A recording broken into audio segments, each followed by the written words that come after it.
is go to VIEISME.com, vieisme.com, and that's where you will find everything about Memoirs of a Forgotten Child and also what I've been up to. I do daily blogs, so it would be in the blog section. I also do YouTube videos, so it would be in the YouTube videos. And for the book, you can either go to the book, which details what's inside the book and the reason of it coming into existence. And if you already know all that because you watched all my YouTube videos, then you go to the store tab. And at the store tab is the back cover and the front cover together. And you would just click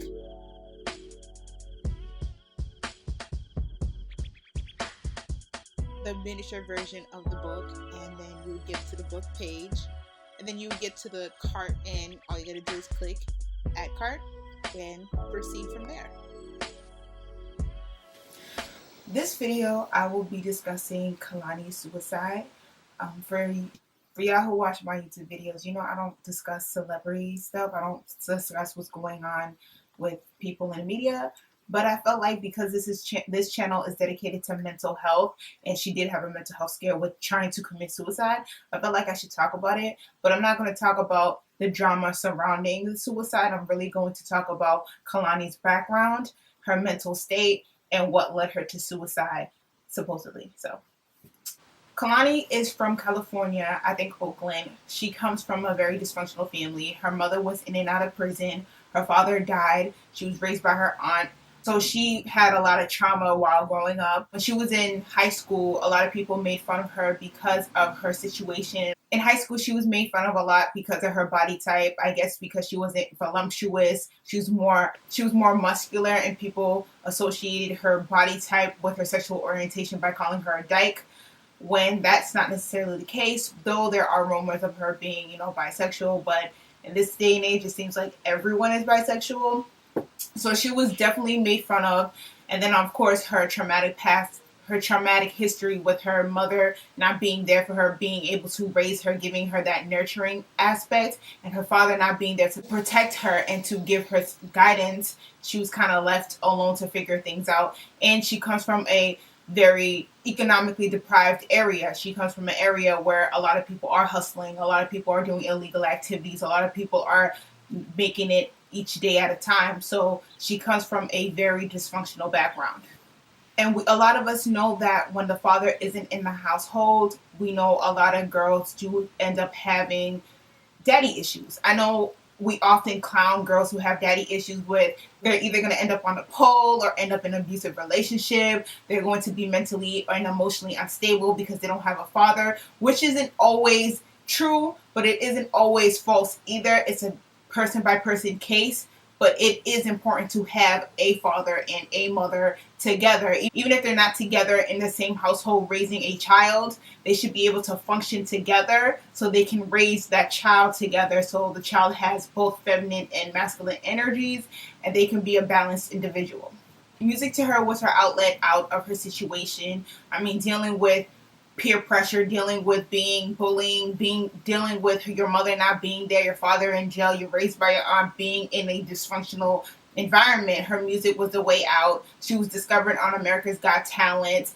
I don't think she won, but she did get her debut. And then after that, she started, putting out mixtapes, putting out her music. And that's how people ended up knowing who Kehlani was, because she put out a mixtape. It was very popular. A lot of people listened to the mixtape. Even magazines and media outlets peeped to who Kehlani was and actually wrote about her, and that's how she started getting buzz. So that's how most people end up knowing who Kehlani is. And then she met Party Next Door. I'm not sure if you know who Party Next Door is, but he did have like a hit jam like 2 years ago, Recognize, and I'll probably add a snippet in this video, but he's that guy, and he met her and they started dating. He put out a freestyle called Kehlani's Mixed Freestyle, but he ended up cheating on her by having some girl in his pool and taking a picture of that, and they were in a relationship, which I don't really get. Why would you? But anyways, he put it out there. She caught wind of it because it was on social media, on Instagram. She broke up with him, and then she moved on to Kyrie Irving. And for those who are like me, who don't watch sports, Kyrie Irving is a basketball player on the Cleveland Cavaliers.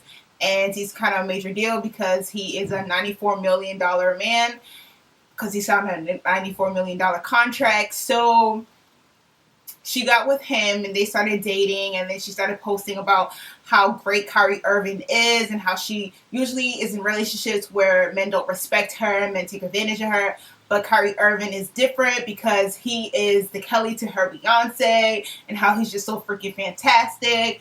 And a lot of people were looking at their situation as ideal relationship goals, because, you know, we live in a time and age where if we're not in a relationship, we seek to have other people's relationships, because, you know, having side dudes and side chicks is the thing to be and the things to do.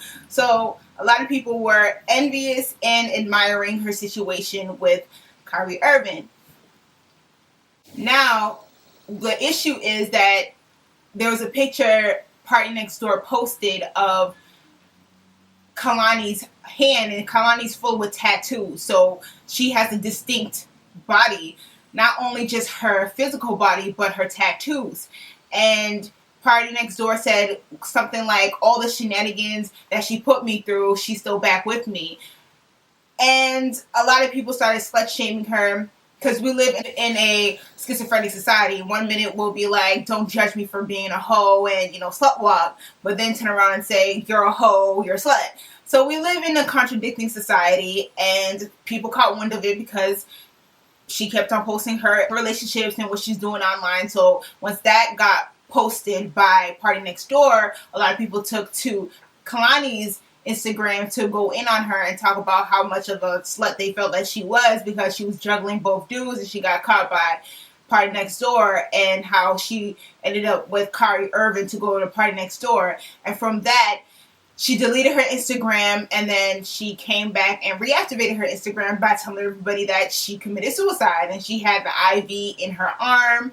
And a lot of people, you know, fake sympathy, where it's like, oh, I want to crucify you, I want to troll you, I want to tell you that you're the worst thing on the planet, but something bad happens to you. Oh, I feel bad for you. You know, even though we have bullying going on, and we have this whole cyber bully thing and the campaign, and there's actually laws put in to stop cyberbullying and to prosecute people who do who participate in cyberbullying. There was one big case in here in Massachusetts where there's one girl whose name is Phoebe, and she was bullied to death, and we still bully people. This video will be my take on it. Like I said, not so much, oh, she was with Party Next Door, then to Kyrie Irving, now Party Next Door again. It's not that. I don't want to break her psychology. I don't know this woman personally. We ain't never been friends. I don't follow her on anything. She don't follow me on anything. But from my experience, and from me being a psychology major, I'm going to tap into her mindset, and I'm pretty sure at least 80% of what I'm going to say is accurate. You see this? My phone. So if I'm looking down, I'm looking at my phone. So Kehlani has been through a lot psychologically.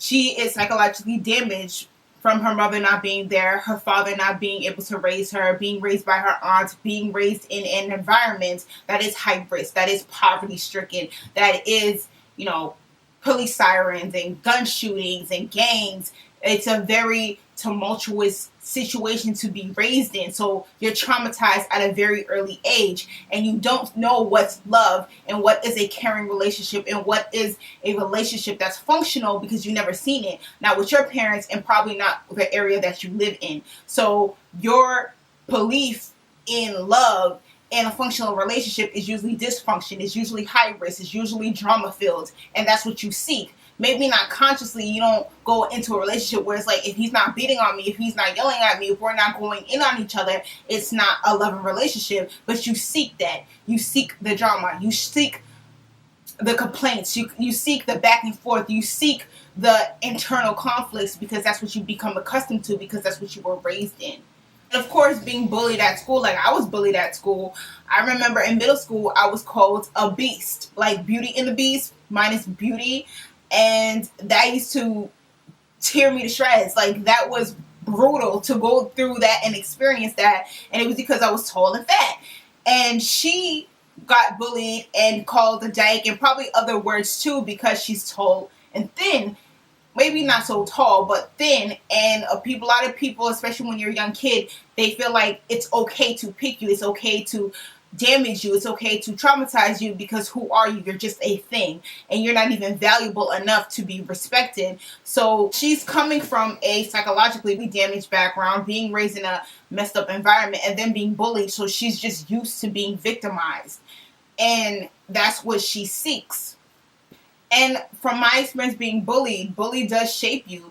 Bullying does shape you, where you do feel like you're nothing, where you do feel like you don't matter. Your existence doesn't matter, and you should just accept it. Maybe if you make yourself more invisible, or maybe if you make yourself less of a target, if you make yourself less of a person that they can bully, then maybe it'll be better. And you try to shape yourself and change yourself and rearrange yourself for people who don't care about you, but you just want it to stop. But you don't want to go and tell somebody because you don't want to be a snitch, but you don't want to endure the pain either. So you end up bottling it in and internalizing it, and the perception that they project on you, now you're taking it in and you're projecting it on yourself.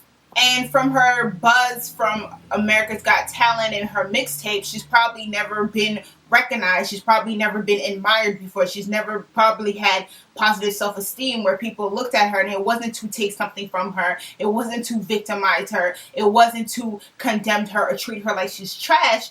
That's probably the first time where she has actually felt love or compassion or niceness from other people, and it wasn't a tit for tat situation. And Party Next Door, he kind of figured her out and saw her as a new thing, come up and coming girl, and he probably was attracted to her style and probably her tattoos and her energy, and that's how they ended up together. And Party Next Door puts out the freestyle, Kehlani's freestyle, and got her attention. And I'm pretty sure he knew that that was how he was going to attract her. I don't know Party Next Door. I ain't never met this man. I never talked to this man. But Party Next Door seems like the type of dude who's insecure. And he seems like the type of dude who would set you up in certain scenarios just to get a reaction. Party Next Door to me seems like the type of guy who would plot with his friends and be like, okay, my girl's coming. I'm going to go upstairs. I want y'all to try to hit on her. And then I want to see her reactions. But don't tell her nothing. He sets the whole thing up. The girl comes in, and the guy tries to hit on her. She's like, nah, I'm with Party Next Door. I'm not really going to do that. He comes rushing down the stairs, and he says, ha ha, I caught you. And the girl's like, I didn't even do anything. Like, I wasn't even trying to do that. And he was like, you still cheated, because what you should have said was, I'm not with you. I'm going to still be with Party Next Door, and you should have yelled and come and get me. But because you didn't yell and come and get me, you secretly wanted those dudes. He seems like the insecure type of dude who will play psychological games just to keep a girl who is hurt, like Kehlani, a girl who does come from a traumatic background, to keep her under his palm, and he likes that controlling aspect. He seems like he's that type of dude. And Kehlani seems like the quote-unquote perfect victim because she's used to that. She seeks that. She finds comfort in that. And it's not necessarily her fault because she was raised in that type of environment. And it seems like because Party Next Door and her probably had conversations probably about where she comes from, her background, he probably uses personal information that she told him that was probably psychologically damaging, emotionally damaging, and thinking that she could trust him, that he could provide her the love that she never had. And instead of getting her help and saying, I will love you, I will be there for you, but I can't psychologically fix you because that's something that you have to go through. He's probably using it as, I'm the only guy who really knows you. I'm the only one who's really down for you. If it wasn't for me, and probably throwing back in her face that your mother's a drug addict, your father's not there, you come from this background. And because it is true, and because she is emotionally scarred and psychologically scarred, she's thinking that is the dude for her. That is the one who understands her. And it's probably a psychological game. I mean, for the fact that he could out her, that's supposed to be your dude. He outs you, and then posted online. He comes to the hospital on some forgive me type thing. She accepts him back and says, he's my rock. And a lot of people were saying, how could he be your rock if he's the one who put you in this condition? But it seems like she loves that type of turmoil because she's accustomed to it. And it speaks a lot to not just Kehlani, but a lot of young girls, where it's like when you do have a good dude like Kyrie Irving. And Kyrie Irving, he's a young dude, he's 24, like I said, worth $94 million.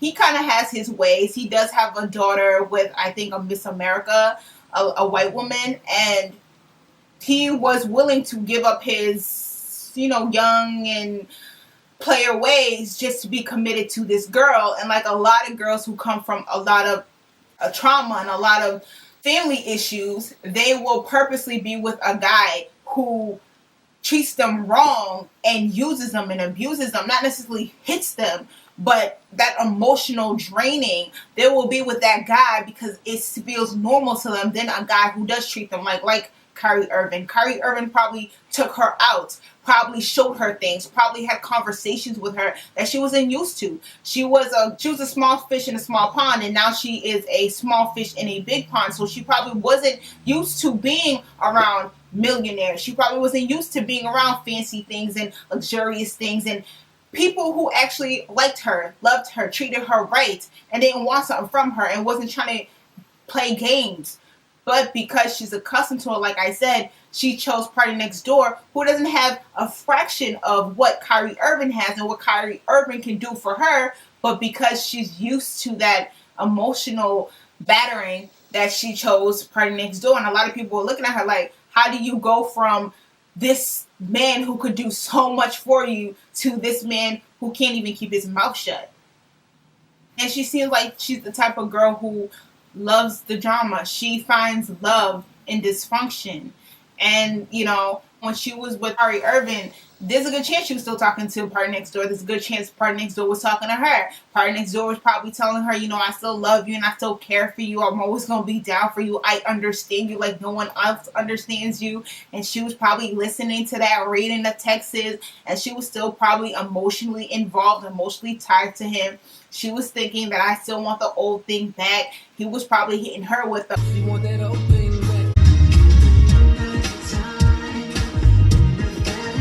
I'm the one for you. What could Kyrie Irving do for you that I can't do for you? And she probably fell for it because that's what she likes. That's what she internalizes. That's what she equates to love. That's what she equates to understanding. And that's how she and him started gravitating towards each other. Now, it's been said that she didn't cheat on Kyrie Irving because they broke up. But a lot of people are saying that's for her, that's to keep her reputation clean, just to make her look good, because she could just try to commit suicide. It wouldn't be good to kick her while she's down and say she was cheating. So they're saying that it ain't necessarily true, but if Kyrie Irving's saying it and she's saying it, then I'm just going to say they weren't together. A lot of people feel bad for Kyrie Irving, and I don't necessarily feel bad for Kyrie Irving because I feel like he's okay. Like, I don't feel like he's about to commit suicide. I don't feel like he's like, oh my God, I just lost the love of my life. I don't know what to do with myself. I feel like Kyrie Irving's like, they're on to the next girl. Like, doesn't faze me. So I think if anything, I'd be feeling more bad for Kehlani, because not necessarily because she attempted suicide, and I'll talk about that later in the video. It's more so she's like a lot of girls. I come across a lot of girls like this, and I once was like this too. So it's not even on a judgmental point. It's not on to knock her down. It's not to laugh at her, because I've been there and I met too many girls who come from dysfunctional backgrounds, and they try to make dysfunction functional, and it just makes more of a dysfunction. And a lot of them end up in a situation where they catch an STD from a dude or different dudes, or they catch a baby and now it's permanently scarred. Whether the STD is curable or not, and if it's not, it's even worse, or they do decide to keep the baby, it just scars you because now it's more baggage on top of baggage on top of baggage that was never resolved. And it just adds on, and it's just the next generation that's being born into dysfunction. And yes, just like everybody else who had their opinion on PMD, yes, he was on some fuckboy shit. Yes, he was on some exposing shit. He didn't have to put her out there. He didn't have to take the picture and let everybody know that, yeah, I got my girl. I don't even think people were checking for him like that. I don't think people were even like making remarks of, oh, Kyrie Irving, $94 million man, was able to swipe your girl. You can't get her. She's living a luxurious. I think in his mind, in his insecure mind, he was probably trying to match up himself to Kyrie Irving. And for the fact that he could get Kehlani back into his bed, that was like a ha ha ha. Like, no matter that you are a basketball player, doesn't matter that you are known, doesn't matter that you are worth X, Y, and Z, I still got your girl, who was really my girl to begin with. And that's why he posted it. And if, like most people were saying, and I agree too, if that was really your dude and he really did care for you, there would be no reason for him to put you out there like that. There was no need for him to try to get an ego stroke by making you look bad. But I guess she doesn't see it that way, because Party Next Door is her man, and she feels like he understands her. And in his mind, he was probably on some swiper, no swiping, swiper, no swiping, swiper, no swiping, swiper, no swiping. Like, I got my girl back. Like, you ain't feeling to take my girl on some possessive ish. And she was probably looking at it like, I got two guys who want me. I've never got male attention like that. I've never got guys who were sweating me like that. I got two guys, Party Next Door, who I am mostly attached to, and he writes songs for the OVO camp, you know, Drake and them. Supposedly Drake don't really pay his workers, but whatever. And he writes songs and he's trying to get his thing out there. And Kyrie Irving, you know, he's Kyrie Irving. Everybody knows Kyrie Irving, who's into sports. So she's looking at it like, two dudes are checking for me. And back in my old neighborhood, no one was really checking for me like that. So she's looking at it like, I got pickings.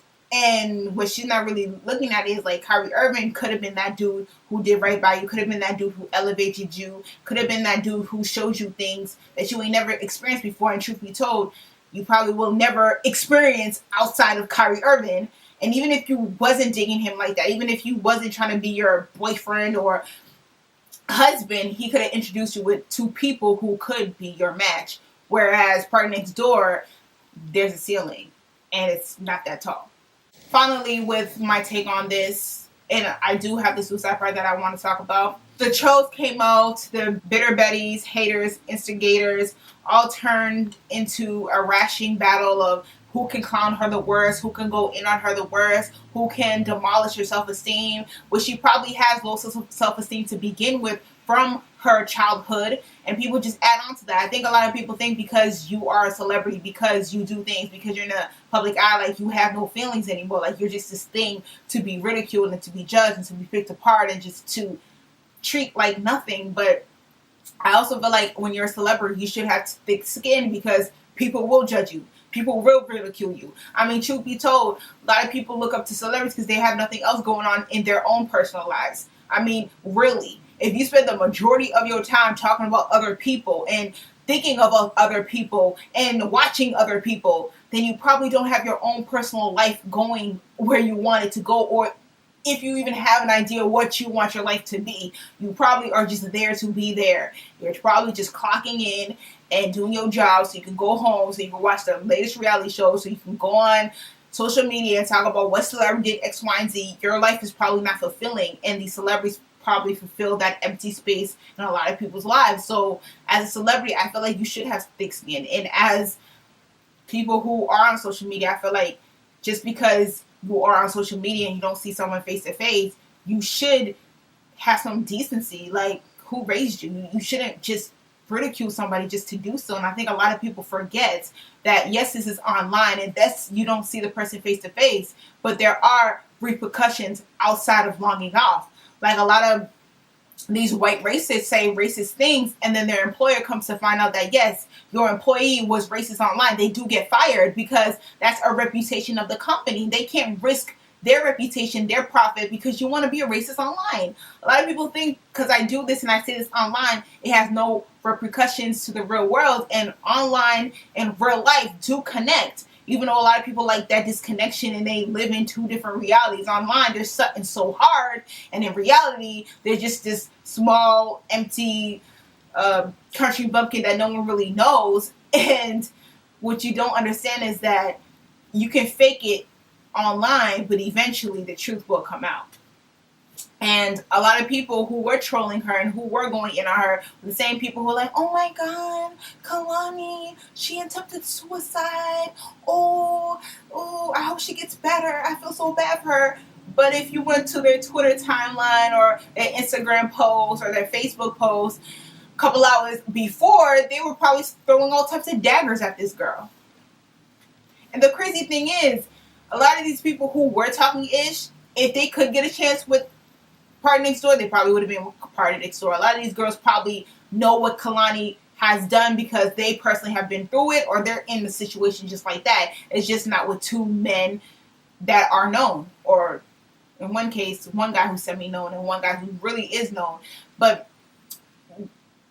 neither here nor there, a lot of girls would have been in the same situation too. They just did not have the opportunity. They just wasn't being checked for, but they would have done the same thing too. Now the suicide part. Now it's allegedly she committed suicide, and a lot of people are saying allegedly because when you commit suicide or you having suicidal thoughts, you don't think of anything regarding social media. Personally, because I have been suicidal,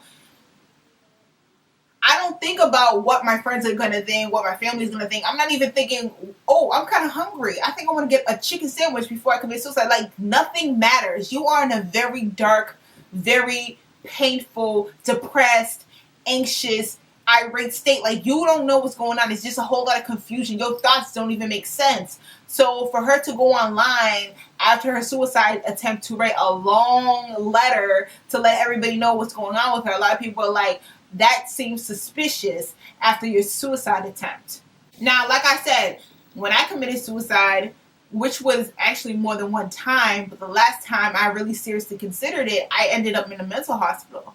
Now, I know when you try to commit suicide and you end up in a hospital, it's mandatory that you do seek psychological evaluation. A lot of times you end up in a mental hospital. It is not like you caught the flu, they give you some pills, or you stay overnight and then they take you home. That's not how it works, because suicide and mental health is such a big issue, especially in this country. You see a lot of people who do things that are outside their norm because... Sorry, y'all, my camera went out. But what I was saying is that in America, we do have a lot of issues when it comes to mental illness, and we do have a lot of taboos, and people don't feel comfortable enough to speak their truth and seek mental health evaluations and seek help for it.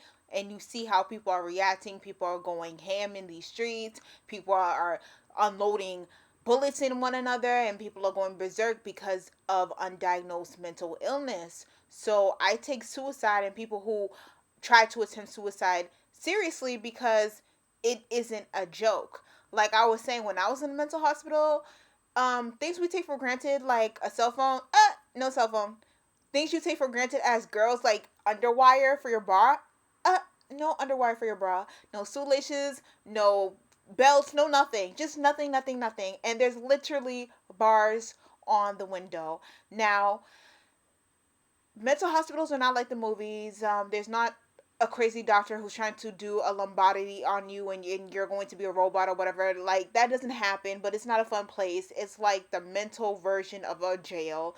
You have restricted everything. You're always under surveillance. And if you're in a mental hospital and you actually joke about suicide, guess what?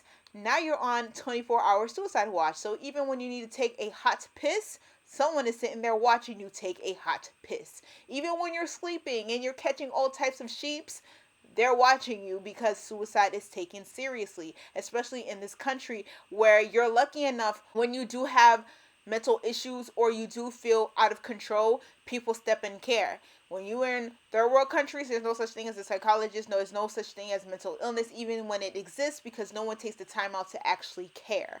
So I take suicide seriously. I don't know if she actually has been suicidal. I don't know if this is a gimmick. I would hope it's not, but I just had to put it out there. So I understand where she's coming from as a person who has suicidal thoughts, as a person who was battling depression, and as a person who currently deals with bipolar. I understand. And I understand what it's like to be in a mental hospital, so there's no judgment here. Like, so to this day, I can hear code green, adolescent duel, code green, adolescent duel, which means go get these crazy ass kids because they feeling to flip out and act a fool.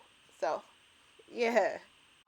My thing is, if she was cheating, she's not cheating. That shouldn't make her want to commit suicide, and no one has the right to troll her for her decisions, whether you agree with them or not. And I've said it before, and I'll say it again. The internet is the perfect reflection of society, because in society, you have to be PC. There's certain things that you can't say. There's certain things that you can't do. But on the internet, people are liberated, and they think there's no repercussions for that. Like I said it before.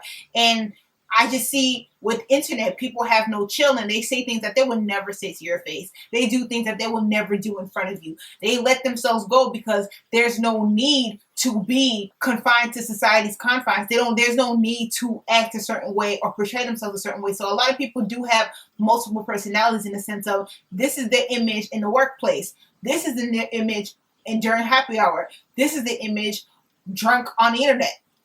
People have different images, and unfortunately they felt like it was their right to go in on her.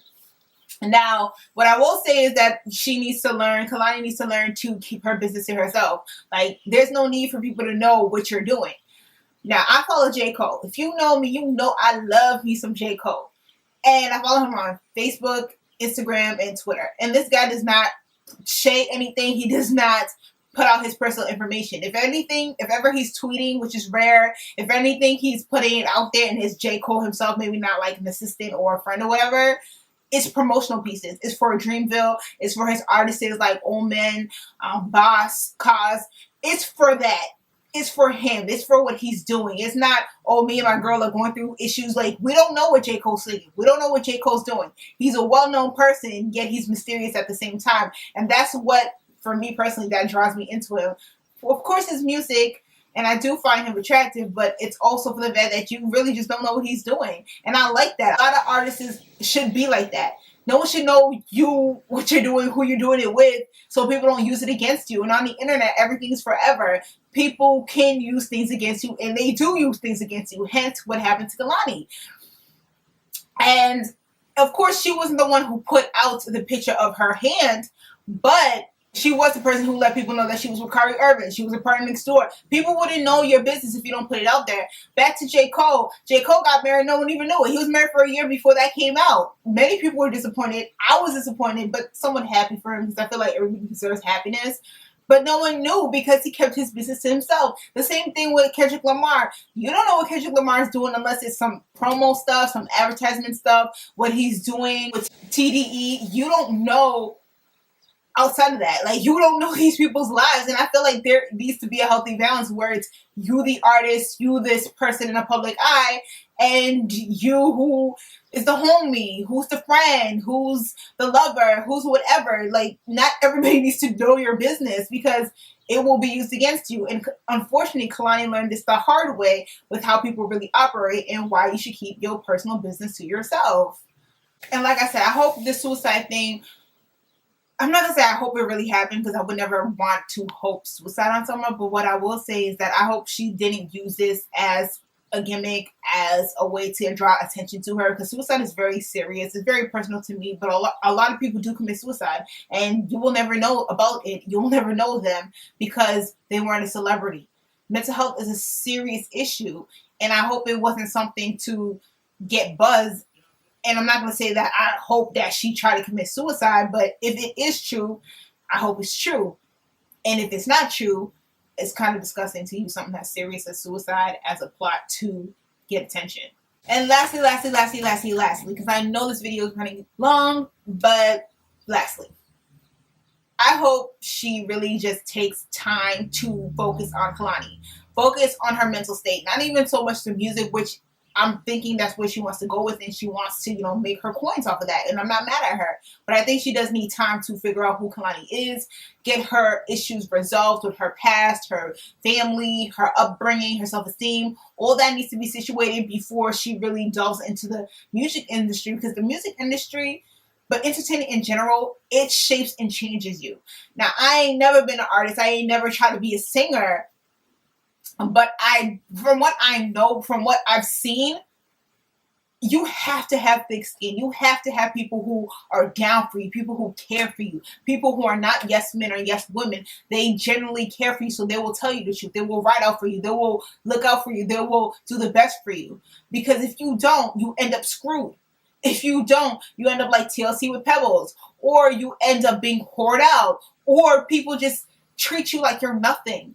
And it's easy to take advantage, especially when it's a young girl and she doesn't come from a supportive background. So I think she needs time to figure out who Kehlani is as a person, not the artist, not the girl who was with Kyrie Irving and Party Next Door, just who she is as a person, and figure out her mental issues and her psychological and emotional issues, because if she doesn't, the industry will play her to the left.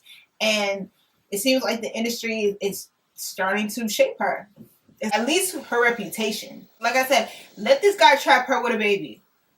Because if this guy, party next door, traps her with a baby, the psychological games will keep on going. I can see this guy using the child against her, using the child in custody battles. I can see him getting in her ear, breaking her, tormenting her, because she seeks love and she seeks attention and she seeks some type of positive affirmation from other people. Her validation comes from other people, and if he's the one who she is attached to, and he's the one who knows that he can control her, manipulate her, it's not going to be a healthy situation. To bring a child, like I said, bringing in generations of dysfunction on top of dysfunction, is not going to work out well for her. So I don't think she needs to let anybody trap her with a baby. I don't think she needs to let anybody get to her that close. And what she needs to primarily focus is on her mental health. And if she let party next door trap her with a baby, it'd be the same situation with her and her mother. She'd be playing out her same psychological issues, because then her mother abandoned her when she went in and out of prison. Is she lets party next door play those games, she won't have the attachment to her child, and he could use this suicide attempt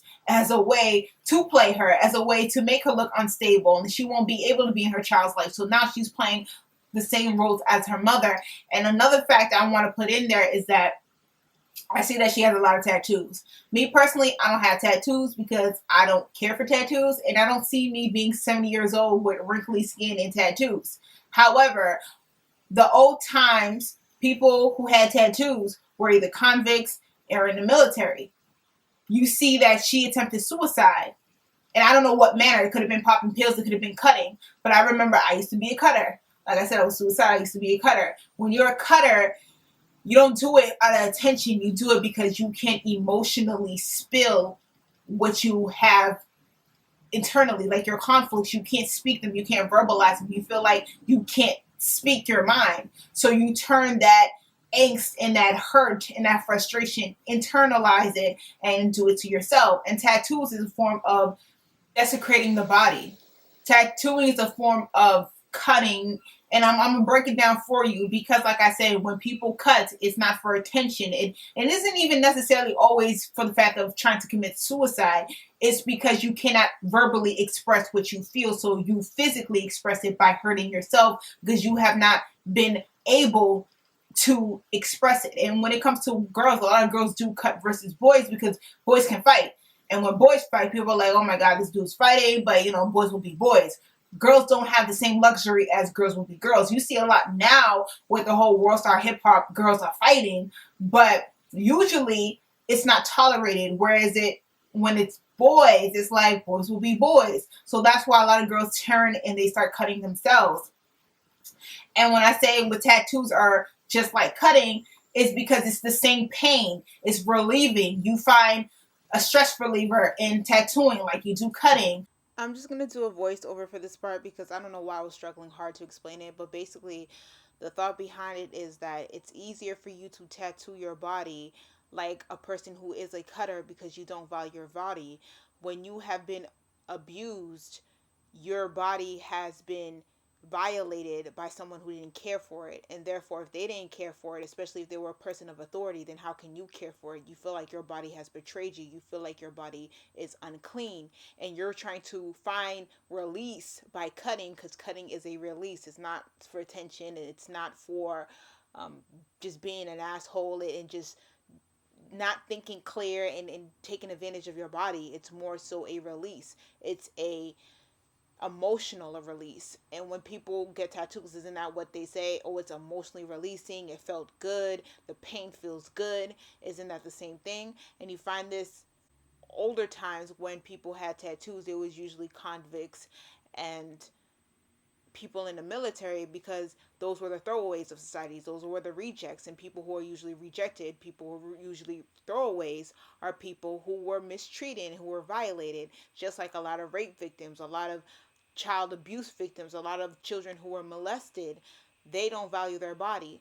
So I see tattooing as a creative, expressive way of cutting, because now you have something to cover up the low self-esteem, something to cover up the hurt, the turmoil, the trauma, something to make it creatively beautiful, where if someone who's not thinking on a psychological terms when it comes to tattooing as a way of cutting, they're like, wow, it's pretty, and you will draw into other people who are hiding and masking their pain and their hurt in tattooings.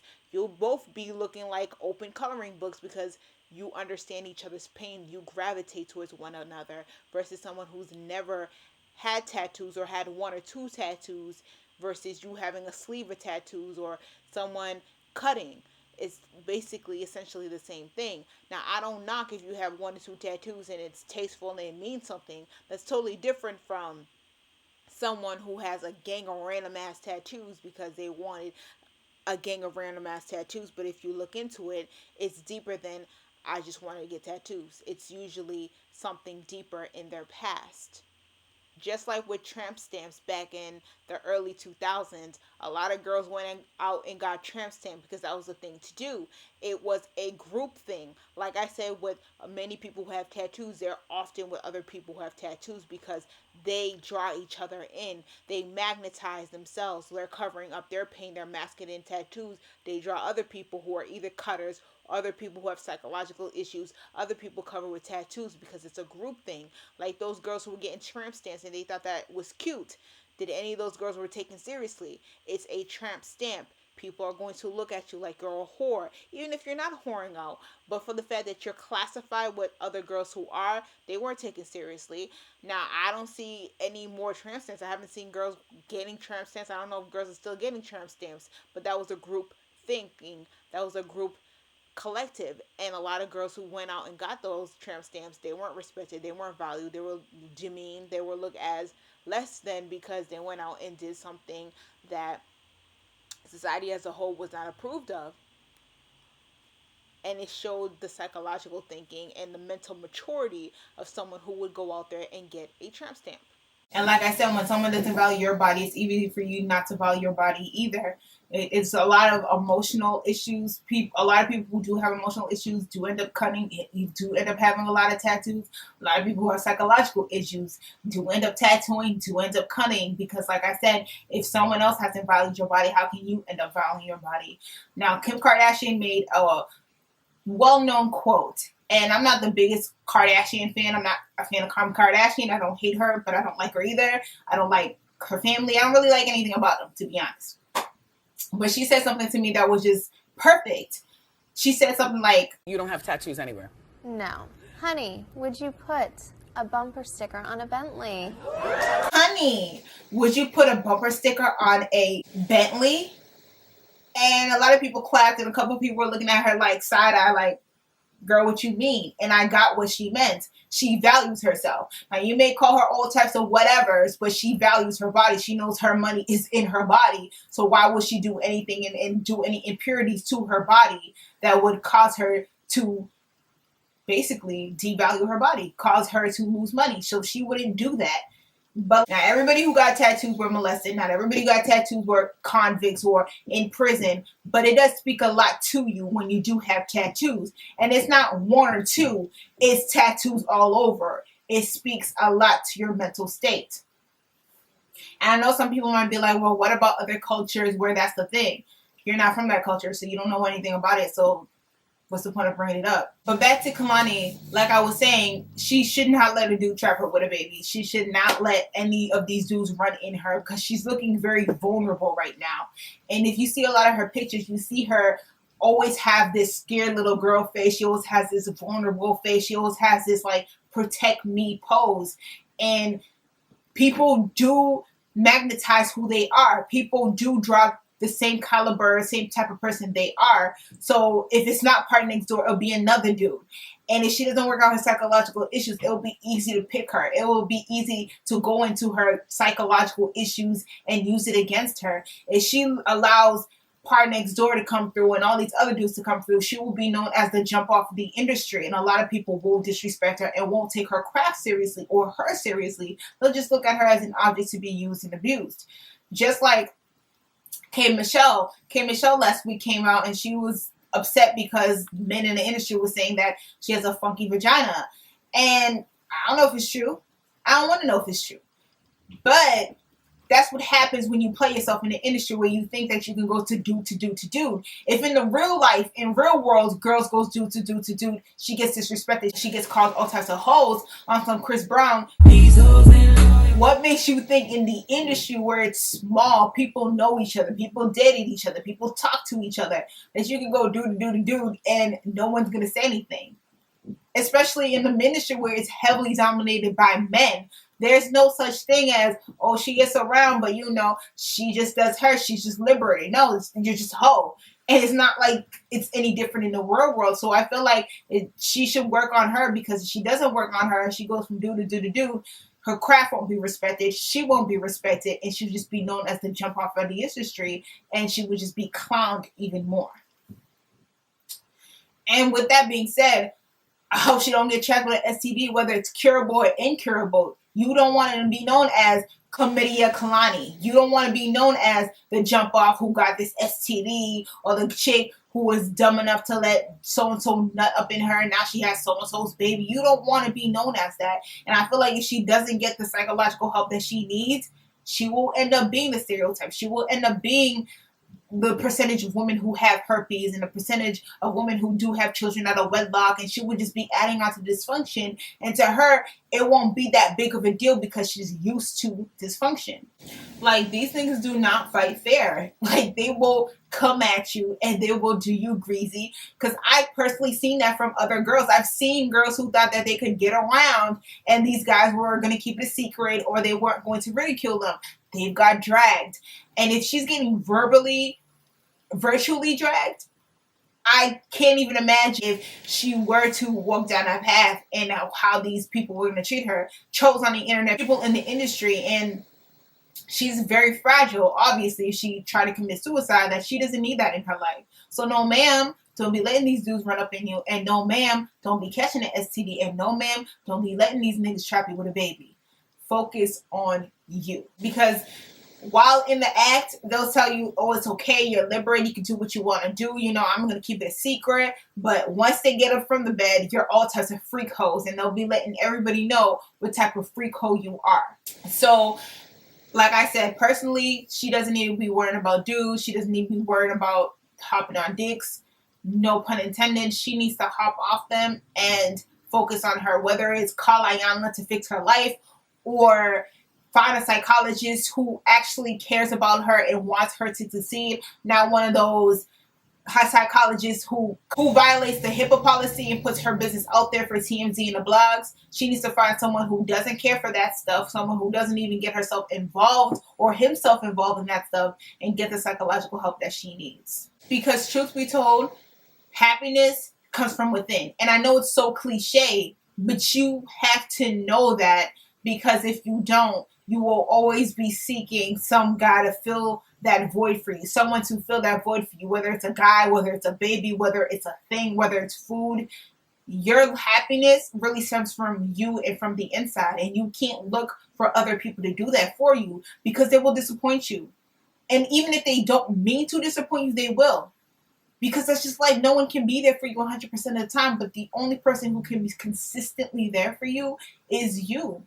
And you need to get back to loving you and knowing you and appreciating you, because if you don't, people will use it against you. People will use your issues to manipulate you. And I don't want to see her on some Lindsay Lohan tip, no shade, in and out of mental institutions, drug addict, needing help and whatnot, because she is totally damaged by her upbringing. Like, no one can validate you. No one can validate your self-esteem but you. Because if someone builds you up and gives you self-esteem, what happens if they die? God forbid. What happens if they go to prison? What happens if they leave you? Are you going to crumble back? Are you going to go back to attempting suicide? Are you going to go pop pills? Like, are you going to go reckless? And that's the issue with thinking that someone's right or someone's job to build you, because they're not you. And if you're getting your strength from someone else, what if they don't have that strength anymore? What if they don't want to be there for you anymore? Do you now self-destruct because of that? You know, I see this meme a couple of memes like this where it's like, oh, is there a guy strong enough to handle a broken woman? And I'm like, that meme is so inaccurate and it's just so false because it is not anybody else's job to build you. And this is coming from a person personally who had to build herself, because I looked at from other people and it did not end well. And it devastated me. You cannot look to other people to make you feel good. You cannot look to other people to bring you happiness, bring you self-esteem, to validate you. You have to validate you. You have to look at yourself and see a person who's worth it all, a person who's worth loving, and not, oh, he's going to love me or she's going to love me. It's I love me. I love me first. If no one else loves me, I love me. And that's the way you have to be, because if you don't, you will always be searching for something that will never manifest, and it will always crush you, and it brings you deeper and deeper to your psychological, emotional issues. It'll bring in your need to find other releases in drugs or promiscuous behaviors or whatever, trying to fill a void that really, if you looked yourself in the mirror, you could have filled it up yourself. And lastly, never give your power away where someone's actions can determine your reactions. Whether Party Next Door did try to put her out like that, she should have just let that roll off her back and be like, I see what type of guy you are, I'm moving on. Whether she was cheating, not cheating, that's not even the issue. Once she saw that that's the type of guy, that's his caliber, like that's what he's on some petty fuckboy shit, she should have been like, okay, I'm out. Instead of trying to attempt suicide. And it's not blaming her, but what she should have done was like, I see what type of dude you are, I'm out. You should never give someone that much power where their actions can determine your reactions, where their actions can harm you. You should always be stronger than that and think more of yourself, where you're like, you know what? Instead of me coming out of character, instead of me having a meltdown, I'm going to leave. Because if I do stay, that's what's going to happen. So I can't control you, but I can control me, and I'm just going to leave because I don't need this. And lastly, because this is the last thing, I know this video is so long, but like I said before, and I've said it over and over and over again, I think Kehlani needs to work on herself. Not the dude. The music thing will always be there, especially since Nick Cannon did come check on her in the hospital, and he does have connections. He seems like he generally cares about her, so the music will always be there.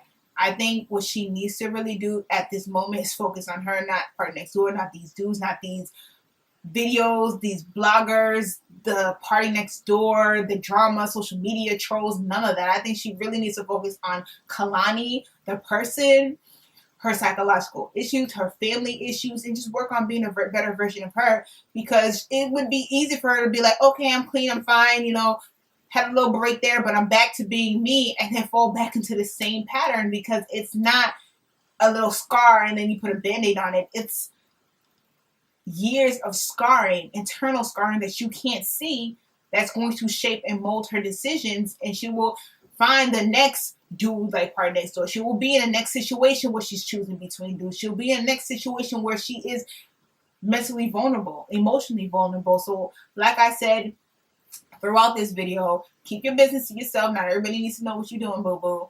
And work on you. Work on being the best version of Kehlani. So that is my video. And like I said, I don't know this girl personally. I didn't even know about her until the suicide attempt. I wasn't going to make a video about it, but it kept on pressing on my mind. And because this channel is dedicated to mental health, and because I'm an author and I just released my book, Memoirs of a Forgotten Child, I talk about these subjects. I talk about cutting. I talk about suicide. I talk about low self-esteem. I talk about going through bullying and turmoil and what it does to a person. And I don't put it out there onto a woe is me thing or to try to get attention. I put it out there because these are serious issues that people are not dealing with. I'm pretty sure, like I said in this video, a lot of people who are clowning Kehlani would be in the same situation as Kehlani.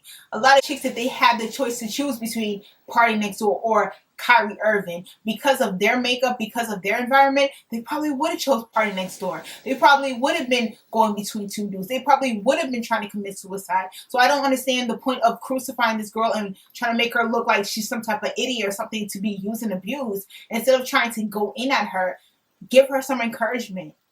Care for the girl. Tell her, I understand what you're going through, because as much as women like to pretend like they don't know, they know.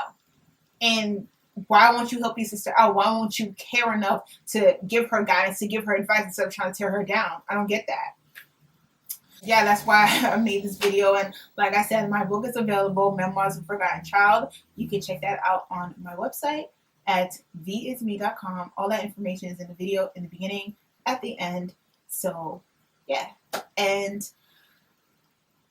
comment, rate, subscribe. Tell me what you think. Was what I'm saying is totally out of pocket? I don't know what the hell I'm talking about. You know, you were not agreeing with this video, F me, or were you like, I totally understand what you're saying, I agree with what you're saying, and what's your opinions about suicide in general, what Kehlani's going through, and just the nastiness of social media, just the disrespect, the outright disrespect in this group thinking where it's like if someone does something that's rude and disrespectful, we all got to do it. This like this dark cult of throwing and dragging people on the bus, and that's just how social media is. Like, what do you think about that? This cyberbullying. Let me know in the comments below. Comment, rate, share, subscribe, and as always, be blessed. And I am